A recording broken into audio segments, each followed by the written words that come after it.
ڈالیں گے عالمی خبرنامے کی طرف۔ افغانستان کے دارالحکومت کابل میں مسجد میں خودکش دھماکے کے باعث 50 سے زائد افراد شہید ہو گئے، متعدد زخمیوں کی حالت تشویشناک ہے۔ برطانوی خبر رساں ادارے رائٹرز کی رپورٹ کے مطابق مسجد میں نماز جمعہ کے بعد زوردار دھماکہ ہوا۔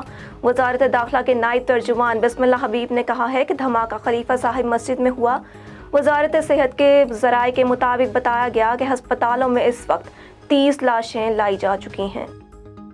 سابق امریکی صدر ڈونلڈ ٹرمپ، جو اپنے جارحانہ انداز سے جانے جاتے ہیں، اپنے دور کی حکومت میں پھلوں سے خوف محسوس ہوتا تھا۔ عالمی میڈیا کے مطابق ٹرمپ کو مظاہرین کی جانب سے اناناس، ٹماٹر اور کیلے جیسے انتہائی خطرناک پھلوں سے مارے جانے کا خدشہ تھا۔ ان کا کہنا تھا کہ آپ ان پھلوں سے ہلاک بھی ہو سکتے ہیں۔ امریکی وزیر خارجہ کا کہنا ہے کہ ترکی اور بھارت کو اسلحے کی فروخت کے معاملات میں نظر ثانی کی جائے۔